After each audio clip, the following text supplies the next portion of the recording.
Ipinagtataka ni Navotas Congressman Toby Tiangco kung bakit hindi pa rin napababalik sa Pilipinas si dating Congressman Zaldico. Habang si DOH Secretary Ted Herbosa naman ay nagpaliwanag tungkol sa umano'y boses niya sa isang viral video. Yan ang ulat ni Isaiah Mirafuentes. Muling pinatawag ng ICI si Navotas Representative Toby Tiangco para muling magbigay ng kanyang nalalaman sa proseso kung paano nga ba nagkakaroon ng korupsyon sa mga proyekto ng gobyerno. Sa pagharap ni Tiangco sa ICI, kinwestiyon ng mambabatas ang Department of Foreign Affairs at ibang opisyal ng pamahalaan na tila hindi umano sapat ang ginagawang aksyon para mapauwi si Zaldico. Pakiramdam niya, tila dinedepensahan pa si Ko. Sinasabi ko, doon sa DFA, may kapangyarihan naman silang kansilahin yung passport eh. Ngayon, ang hindi ko maintindihan, bakit tila DFA o yung ibang mga nasa gobyerno ang nagdedepensa pa kay Zaldico kung bakit hindi pwedeng kansilahin yung passport. Paniwala ni Tiangco na malaki ang magiging ambag sa tiwala ng mamamayan sakaling mapauwi ng gobyerno si Ko.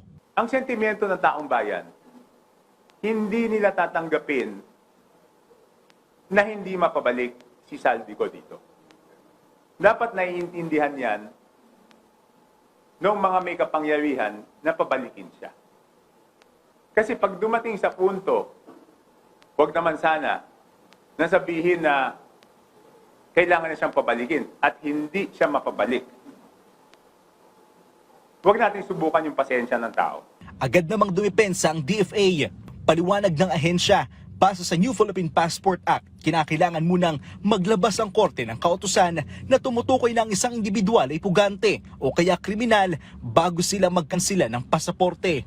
O kaya kung magkaroon ng patunay na ang pasaporte ay nakuha sa maling paraan. Samantala, maging si DOH Secretary Ted Herbosa ay present din sa ICI. Ayon sa kanya, tinanong rin siya ng ICI sa kanyang mga nalalaman kaugnay sa proseso ng budget sa mga proyekto ng kanyang ahensya. Sinagot naman ni Herbosa ang viral video kaugnay sa Facebook Live ng DOH habang nasa isang inspeksyon sa Marikina. At least tayo nag-expose. Well, it's better tayo nag-expose kesa tayo in-expose. Bahala na sila magpaliwanag si LGU. You have to look at the whole context. If I were you, look at the whole video. Because if you take everything out of context, it's not gonna be accurate. Dumipensa rin siya kung bakit binura o tinanggal sa Facebook Live ng DOH itong bahagi ng nasa viral video. That means, ano yun? It was captured by somebody else. Baka nag-uusap kami private, baka it was not meant for public consumption. Nagtungo rin sa ICI ang mga tauhan mula sa Department of Education para naman magbigay ng impormasyon sa proseso ng pagtatayo ng mga eskwelahan. Sa kabila nito, nanindigan pa rin ng ICI na prioridad nila ang pag-iimbestiga sa mga anomalya ng flood control project. Ito'y kahit pa dumarami ang mga infrastructure project ng gobyerno na kailangan rin nilang imbestigahan. Kailangan natin gawin dahil we want justice. Gaya nga na sinabi ni Chairman Andy, kailangan mabigyan ng hustisya yung Pilipino sa mga nagawang pagnanakaw ng mga ibang corrupt officials. Isaiah Mirafuentes para sa Pambansang TV sa Bagong Pilipinas.